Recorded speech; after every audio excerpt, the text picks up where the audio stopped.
Well, this season of The Voice has been one of the most impressive we've ever had. Just last night, we saw 16-year-old Charlotte from the New South Wales Central Coast belt out a massive Rihanna hit.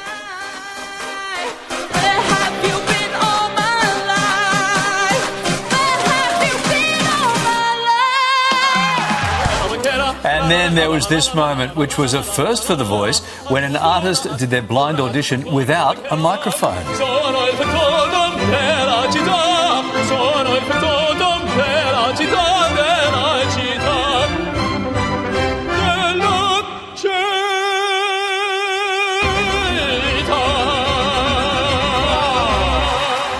Well, that's exactly what I was going to say, Ronan. Wow! All four coaches turned their chairs for the powerhouse performer. But it was Team Kate who secured Lachlann Lawton to progress to the next round. What a moment. And to tell us more, here he is. Lachlan's with us live in the studio. Congratulations on getting through. Thank you. The first person never to use a microphone. Were you worried? Did you say to the producers, this is what I want to do? Like, how were you...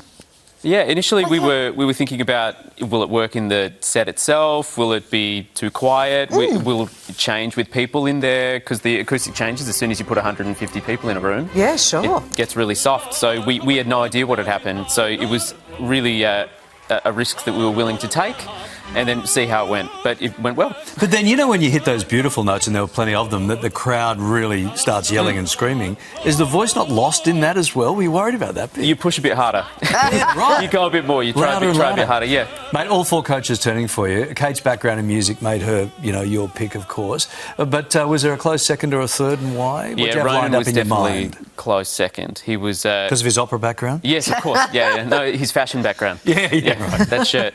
No, he was definitely a close second. I followed Westlife a lot growing up as a band, and I was very close, and he did a really good pitch. It was like you think about exactly who you know you're going to go for, and then someone gives you a good pitch, and you're like, oh, yeah, do I lean? Right. But you obviously, with Kate's background in opera too, you have that shared synergy, I guess, and understanding. Absolutely. How different is an operatic voice to someone who gets up there and sings a Rihanna song?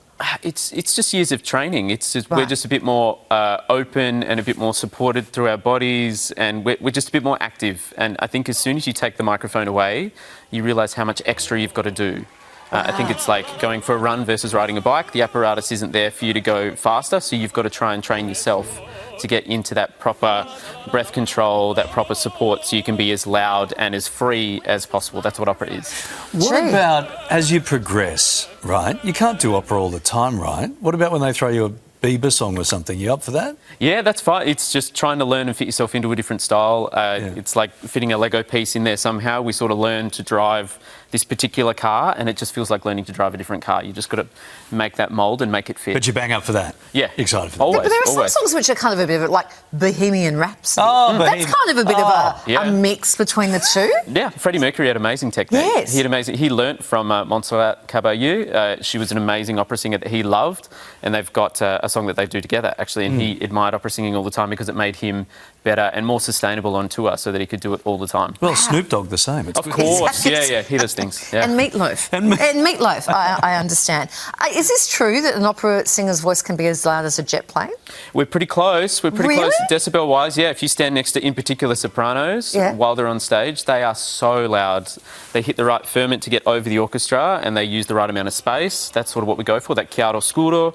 Light and dark. The light is the part that takes you over the orchestra, and they are so loud. They're as loud as a Metallica concert, almost as loud as a jet. Wow. I think you ordered that for dinner last night, didn't you? Yes. Ball of chiaroscuro. Yes. And it was very loud this morning, I've got to tell you, Carl. Now, your wife, Chelsea, is an opera singer also. Yes. How are your neighbours? What's the relationship like with the neighbours? We choose not to talk to them, right. just in case. Like, they either love it or it's like, guys, enough. Yeah, please. No, we try to keep it to sociable hours and anything after 11 o'clock and then nothing after 6 o'clock in the evening. But would people walk past and hear you singing at your house? Yeah, definitely. The windows are open, and I've definitely had people shout up from the floor, be like, well done, or something like that. I pay extra to live next to you. Oh, that's nice. A free little concert. every day. That'd be lovely. Well, when you pack up the camp from outside my house, you can move over outside his house.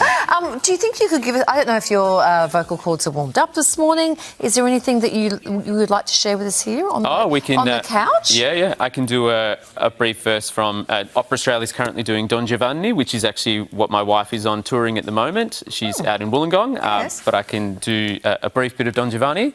That sounds lovely. Who doesn't like a bit of Don Giovanni Why not? in the morning? Yes.